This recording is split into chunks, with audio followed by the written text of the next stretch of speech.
Okay, today I'm going to very quickly create a new class where I'm going to put the styling in for the little boxes that are going to contain the brand price and rating information and little image of each shoe. To get started, what I need to do is I need to make a new div ID that's going to be a class. It's not going to be a regular div ID, it's going to be a div class that I could apply anywhere in my page. So I'm just going to type div class equals, I haven't specified it yet, but I'm going to call it shoe. And I'm going to put my cursor in at the end p tag and type div. And that will put in place what the styling is going to apply to. Next, I need to type shoe. It's a class, so it starts with a dot.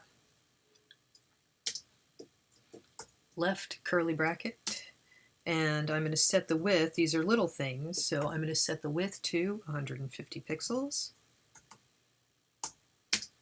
I'm going to set the background color to something frightening, just so we can see it.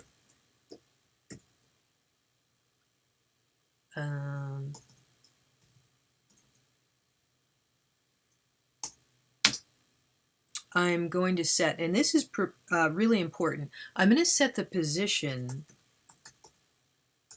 which I never spell right,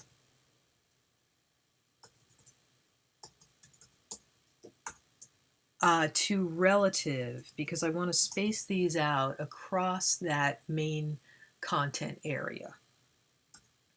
I want 4 across, and then I want them to just keep going as the row goes down. Next, I'm going to apply a float. I want them to float left.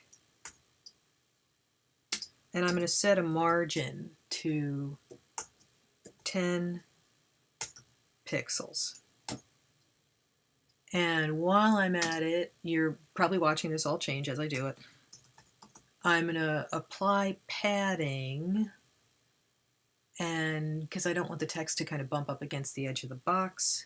So for padding, I'm going to put 5 pixels.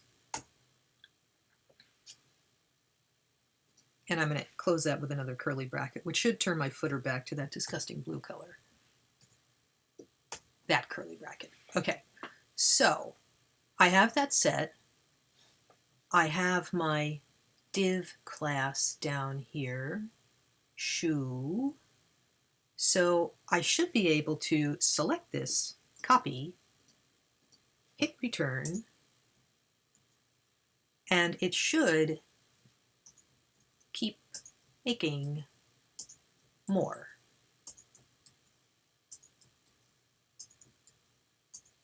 Okay, so I noticed, well, now I've got 8 of these little boxes, but I don't have enough room for them to go across.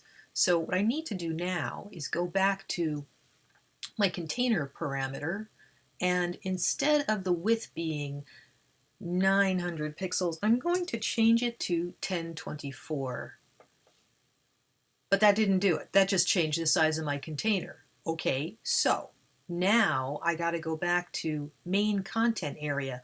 Oops, I set the width of that to 670. Let's change it to 800. Okay, much better. There you go. So that is how you add in div classes.